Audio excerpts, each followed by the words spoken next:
Hier, alors que nous étions à table avec des amis, mon hôtesse me racontait qu'elle avait eu une septicémie et qu'elle avait eu une vision alors qu'elle était en danger de mort. Elle avait eu une vision avec un temple en ruine qui était avec des piliers qui étaient restaurés. Et le premier pilier, c'était de donner un pardon.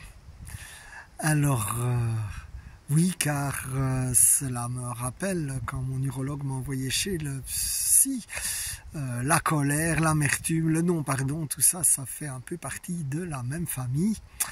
Et Jésus, eh bien, il était très sévère avec le non-pardon, puisque c'est la seule condition qu'il donne pour que Dieu nous pardonne, dans le Notre Père notamment. Et cela m'a amené quand même à une réflexion parce que, voilà, je pense que comme tout le monde, nous avons vécu des trahisons, des choses injustes, des choses difficiles à pardonner. Et c'est sûr que le pardon est d'abord une grâce à recevoir, mais il y a aussi une partie de sa volonté de pardonner. Alors cette volonté déjà peut s'exprimer en le disant, je Père, avec ta grâce, je choisis de pardonner X ou Y, ou Père, pardonne-leur parce qu'ils ne savent pas ce qu'ils font, comme Jésus a dit sur la croix. Alors, dans le pardon, en fait, oui, je crois qu'il y a plusieurs choses qui peuvent peut-être nous aider.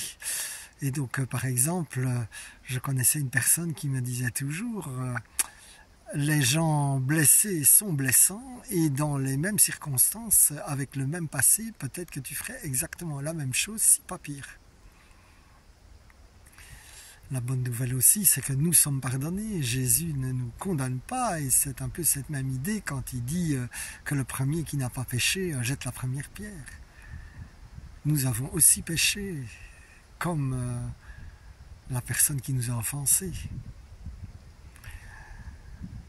Il y a parfois aussi où je me dis que, en regardant ma vie avec une vue sur du plus long terme, que Dieu a permis certaines choses qui ont été difficiles à pardonner, mais qui m'ont aussi poussé sur un chemin là où quelque part, je vais dire, ça me fait penser au chant. Est-ce que l'ennemi a voulu contre moi? Dieu l'a changé en bien. Et donc lorsqu'on voit par exemple l'histoire de Joseph, finalement s'il est devenu aussi puissant et aussi béni en Égypte, c'est parce que ses frères l'ont trahi et l'ont vendu.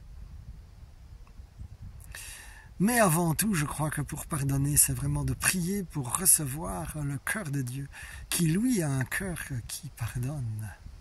Alors mon frère, ma sœur, eh bien, je prie avec toi et pour toi aujourd'hui pour que si tu as encore des vieilles amertumes, eh bien, par la grâce de Dieu, tu puisses recevoir ce cœur de Dieu qui te pardonne, qui pardonne à ton adversaire et qui t'aide, toi, à pardonner à ton adversaire pour être libre.